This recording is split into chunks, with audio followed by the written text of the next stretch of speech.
অন্তর্বর্তীকালীন সরকারের উপর জামাতের যে প্রভাব, এটি এখন ওপেন সিক্রেট। জামাত ডক্টর ইউনূসকে খুব ভালোবাসেন, আর ডক্টর ইউনূসও জামাতকে অস্বাভাবিক ভালোবাসেন। জামাতের যারা লোকজন তারা চান যে ডক্টর মোহাম্মদ ইউনূস অনন্তকাল ক্ষমতায় থাকুন, একেবারে সৎভাবেই।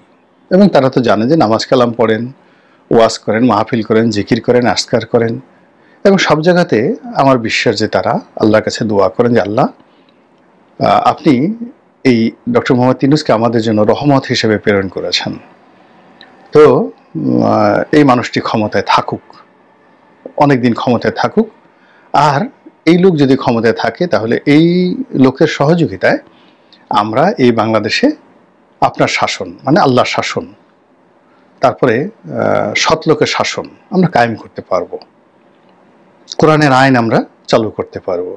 এবং এই মানুষটি এত বিশ্ববিখ্যাত মানুষ, তিনি যদি ক্ষমতায় থাকেন, আমাদের সঙ্গে তার যদি একটা সোহবত হয়, দীর্ঘদিন থাকে, এই ভদ্রলোক যদি দাঁড়িয়ে রাখেন, ওনার মতো মানুষ যদি কোরআন শরীফ পড়েন, মক্কা মদিনা সফর করেন, দিনের পথে তিনি যদি চলেন, তো এটা আল্লাহর জন্য, আল্লাহর দিনের জন্য একটা বিরাট প্রাপ্তি। আল্লাহ সবসময় সেলিব্রিটি লোকরা ইসলামে আসুক এটা চান। এই জন্য সবসময় ইতিহাসের মহাকালে আল্লাহ দিনের পথে সবসময় বিখ্যাত রাজা বাদশাদেরকে আহ্বান করার জন্য তার নবী এবং রাসূলদেরকে তিনি মানে সবসময় যাকে বলা হয় হুকুম দিয়েছেন বা সাজেশন দিয়েছেন। আপনি জানেন যে ফেরাউন তৎকালীন জমানার ডোনাল্ড ট্রাম্পের বাবা ছিলেন, রামসিস II, খুবই রাগী, খুবই ভালো শাসক, খুবই ন্যায়পরায়ণ শাসক, আবার খোদাদ্রোহী, সব মিলিয়ে একটা অদ্ভুত চরিত্র। মিশরের কেন পৃথিবীর ইতিহাসে আমরা যে ফেরাউনকে গালাগালি করি, রামসিস II তার মতো এরকম বৈচিত্র্যময় শাসক আর জন্ম নেননি। স্টিল তাকে মিশরের লোকজন স্মরণ করে as a father of the nation. তার জমানাতে মিশর পৃথিবীর বুকে যে ইতিহাস তৈরি করেছিল আর কোনো শাসক পারেনি। তো সেই ফেরাউন নিজেকে আল্লাহ ঘোষণা করে বসলেন। আল্লাহ বললেন যে না, ঠিক না। আল্লাহ তো রাগ করলেন না, তিনি মুসা নবীকে পাঠালেন, তুমি যাও ফেরাউনের সামনে গিয়ে বলো যে এটা ঠিক না, আমি আল্লাহ, আমাকে যেন সে মেনে নেয়। এবং এটা নিয়ে বহু কাহিনী। তাহলে চিন্তা করুন যে আল্লাহর যে দরবার, সেই দরবারে ফেরাউনের প্রবেশ নিষিদ্ধ ছিল না। এবং এখানে শেষ সময়টা পর্যন্ত আল্লাহ রাব্বুল আলামিন তার দয়ার ভান্ডার খুলে রেখেছিলেন যেন ফেরাউন দিনের পথে ফিরে আসে।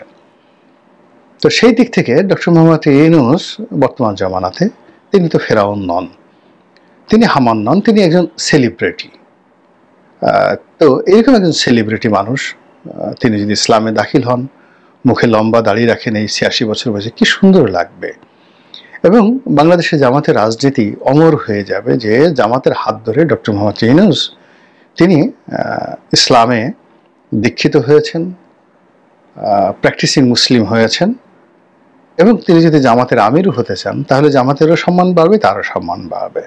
তো এরকম আসলে জামাতের মনোজগতে ডক্টর মোহাম্মদ ইউনূসকে নিয়ে কী হচ্ছে বা না হচ্ছে আমার যেটা ধারণা সেটা আমি বললাম। দ্বিতীয়ত, ডক্টর মোহাম্মদ ইউনূসের সরকারকে দেশে এবং দেশের বাইরে টিকিয়ে রাখা, তাদের পক্ষে প্রচার করা, প্রোপাগান্ডা চালানো, তাদেরকে মহিমান্বিত করার জন্য জামাত এবং জামাতের যে অ্যাক্টিভ সংগঠন শিবির, ইসলামী ছাত্র শিবির, তারা প্রাণান্ত চেষ্টা করে যাচ্ছে। মানে দিন রাত ফেসবুক বলেন, টুইটার বলেন, তাদের এক একজনের হয়তো ১০০-১৫০ আইডি রয়েছে। শিবিরের যে সমস্ত লোক বা জামাতের যে সমস্ত লোক মিডিয়া নিয়ে কাজ করেন, তো প্রায় ১০০-১৫০ আইডি, কারো কারো আরও বেশি আছে। তাদের অনেক এক্সপার্ট টিম আছে, তাদের এআই আছে, আর্টিফিশিয়াল ইন্টেলিজেন্স আছে। তো এগুলো দিয়ে তারা করে কি, ইসলাম বিরোধী শক্তি, জামাত বিরোধী শক্তি, দেশ বিরোধী শক্তি, তাদের বিরুদ্ধে তারা জিহাদ করেন। সারাদিন সকাল থেকে রাত পর্যন্ত, গভীর রাতে ৩টার সময় আপনি ফেসবুকে গেলে আপনি এ সকল জামাত শিবিরের অতন্ত্র প্রহরী যারা ফেসবুকে ইসলাম সেবা করছেন তাদেরকে দেখতে পাবেন।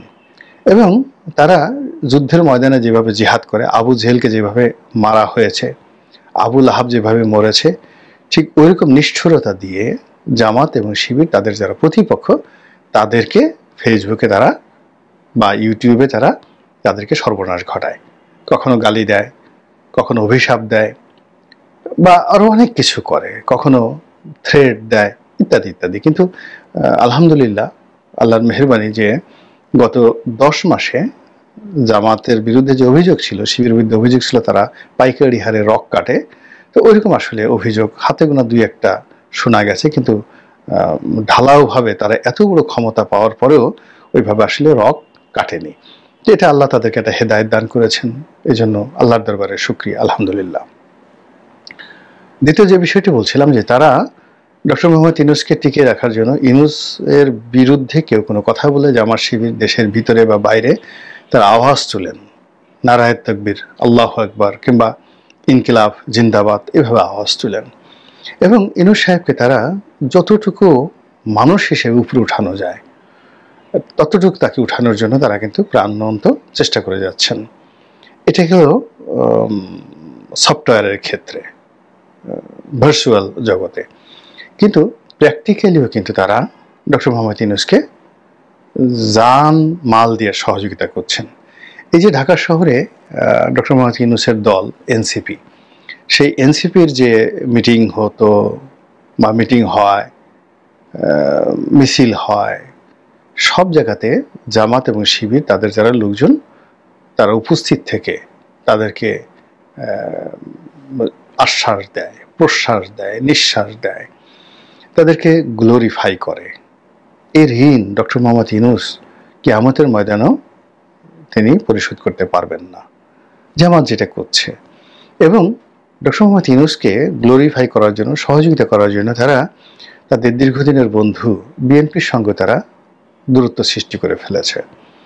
এমনকি এই বাংলায় যারা সাধারণ আমজনতা, এই বাংলার সাধারণ আমজনতার যে ইতিহাস, মুক্তিযুদ্ধের ইতিহাস, এই বাংলায় সাধারণ মানুষের যে গান কবিতা সব কিছুতে জামাত হাত দিয়েছে। এমনকি আমাদের জাতীয় সঙ্গীত নিয়েও তারা কথা বলছে, যে একজন হিন্দু রবীন্দ্রনাথ ঠাকুর, তার একটা গান কি করে হবে। এখানে অনেক নজরুলের গান আছে, ফরুক আহমেদের গান আছে, তারপরে শেষে আরও অনেক ইসলামী যারা স্কলার রয়েছেন, এমনকি আল মাহমুদের কবিতাকে তারা সুর আরোপ করে জাতিসংগীত করার জন্য নানা রকম প্রচারণা তারা চালাচ্ছেন। তো এগুলো হবে কি হবে না এগুলো বলা যায় না, কিন্তু তারা চেষ্টা করে যাচ্ছেন, প্রাণান্ত তারা চেষ্টা করে যাচ্ছেন। এই জন্য এই চেষ্টার সব ফলাফলই তো ডক্টর মোহাম্মদ ইউনূসের পক্ষে যাবে। এই গেল এক। 2 নম্বর হলো যে ডক্টর মোহাম্মদ ইউনূসকে নিয়ে যারা যখন পলিটিক্স করার চেষ্টা করে, বিশেষ করে বিএনপি আর আওয়ামী লীগ তাকে থ্রেট দেওয়ার যে চেষ্টা করে, সব জায়গাতে ভ্যানগার্ড হিসেবে জামাত এবং শিবিরের যারা লোকজন তারা দাঁড়িয়ে যান। কখনো কথা দ্বারা, কখনো আকার ইঙ্গিত দ্বারা, কখনো আরও যে তাদের লজিস্টিক সাপোর্টগুলো রয়েছে সেগুলো দ্বারা কিন্তু জামাত শিবির ডক্টর মোহাম্মদ ইউনূসকে সহযোগিতা করে যাচ্ছেন। এবং এইরকম যাকে বলে ক্লোজ পার্টনারশিপ, রাজনীতিতে ক্লোজ পার্টনারশিপ, এটা পিতা পুত্রও করে না, পিতা তার সন্তানের জন্য এরকম করে না, সন্তানও তার পিতার জন্য করে না। তো কাজে এখানে জামাত শিবিরের সঙ্গে ডক্টর মোহাম্মদ ইউনূসের যে বন্ধন, এটা মায়ার বন্ধন, এটা প্রেমের বন্ধন। এই ঋণ কিভাবে শোধ হবে এটা ভবিষ্যতে বলে দেবে। তো আজকে যে কথাটি বলছিলাম, যে জামাত শিবির বাংলাদেশের মাটিতে বসে টেকনাফ থেকে তেঁতুলিয়া পর্যন্ত ডক্টর মোহাম্মদ ইউনূসকে সহযোগিতা করার জন্য সর্বোচ্চ ত্যাগ স্বীকার করছেন।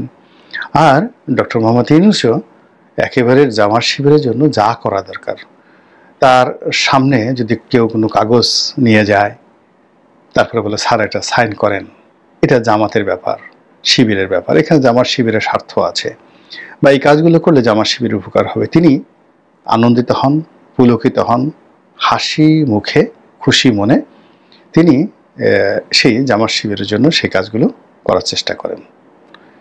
তো এই যে তাদের আঞ্চলিক বা দেশমাতৃকার ভিতর, উইদিন দ্য টেরিটরি যে কোঅপারেশন, এই কোঅপারেশনটা যে আন্তর্জাতিক অঙ্গনে পৌঁছে গেছে তা আমরা দেখতে পেলাম তার সাম্প্রতিক লন্ডন সফরে।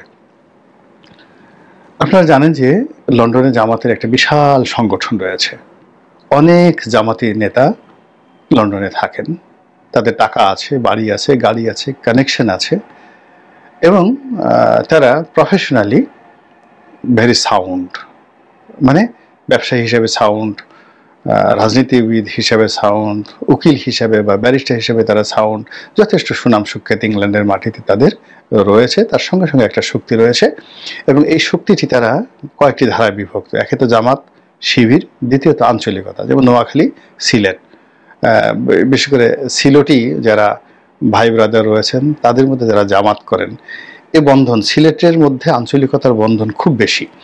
তারা এক সিলেটি ভাই আর এক সিলেটি ভাইয়ের জন্য জীবন দিতে পারে। তো এটা হলো এক। আর এটি স্কোয়ার হয়ে যায় যখন দুই সিলেটি ভাই জামাতের সদস্য হয়ে যান। তো তাদের মধ্যে যে বন্ধুত্ব হয়, সেই বন্ধুত্ব অকল্পনীয়।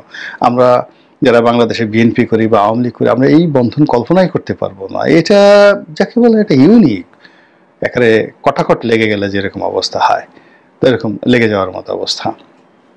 জড়োয়া ভাই। তো সেই ইংল্যান্ডে ডক্টর মোহাম্মদ ইউনূস যখন গেলেন, তখন তাকে অপদস্থ করার জন্য আওয়ামী লীগ কি না করলো, খুবই খারাপ কাজ করেছে, অকথ্য ভাষায় গালাগাল করেছে, এগুলো শোনা যায় না। কোথা থেকে একটা ডাস্টবিন এনে তারপর শেষে বলতেছে ডাস্টবিন না ইউনূস, ইউনূস ইউনূস ইউনূস, মানে ডাস্টবিনের চাইতে তারা, মানে সরি, ডাস্টবিন নেই ইউনূস, ডাস্টবিন ডাস্টবিন, মানে তারা ইউনূসকে চায় না, দরকার হলে তারা ডাস্টবিনকে চায়। এই জিনিসগুলো শোনা যায় বলেন তো।